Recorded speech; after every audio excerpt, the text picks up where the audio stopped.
तर मला तुम्हाला विचारायचंय, तुम्हाला तुमच्या घरातून गरम जेवण मिळालंय किंवा अमुक एकदा स्वतःच गरम करून घ्यायची वेळ आली, असं कधी होतं?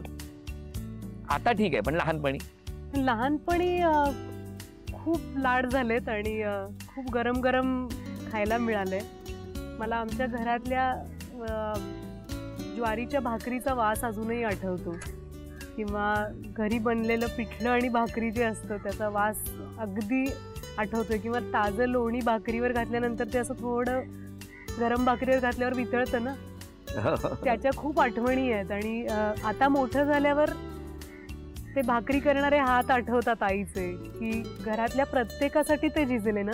आणि आता आई जेव्हा कधी कधी म्हणते की अगं अमुक एक पदार्थ तसा नाही होत माझा आता, तेव्हा मला असं घट्ट मिठी मारून म्हणावं असं वाटतं की असू दे, एवढी वर्ष त्या हातांनी केलंय ना, तर आता आम्हालाही थोडंसं काम करायची संधी मिळू दे, आता आमची टर्न आहे, आम्हाला स्वयंपाक करू दे. आता काय आठवतं? लहानपणापासून माझ्या आईच्या हातची एक गोष्ट अजिबातच बदलली नाहीये आणि मला असं वाटतंय ती कधीच बदलणार नाही, ती म्हणजे आई कांदे पोहे करते ते. म्हणजे वाड्यात खाली खेळत असताना खूप दमून आल्यानंतर किंवा मित्रांबरोबर मारामारी झाल्यानंतर रडत जेव्हा घरी यायचो तेव्हा मला गरमागरम पोहे मिळालेत. मी एका 8वी का 9वी मध्ये एका परीक्षेत युनिट टेस्टमध्ये फेल झालो होतो आणि मी घरापासून लपवलं होतं ते.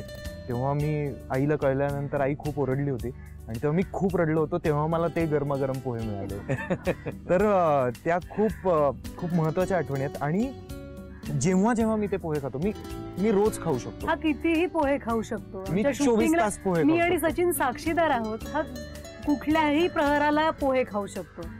मी कधीही खाऊ शकतो, डिनर म्हणूनही खाऊ शकतो, लंच म्हणूनही खाऊ शकतो. तर बरेचदा असं पण झालंय की आई दमून आली आहे आणि मी आईला म्हटलं की मी तुझ्यासाठी काही करू का, तर ती म्हणते की तू माझ्यासाठी करच पण मी तुला पोहे करून देते. असं पण अनेकदा झालं की मी तिच्यासाठी, तिला आवडते तशी मुगाच्या डाळीची खिचडी करतो आणि ती मला आवडतात तसे गरमागरम पोहे करते आणि दाणे टाकायला विसरत नाही कधीच, आणि दाणे नसतील तर मी ते पोहे खात नाही.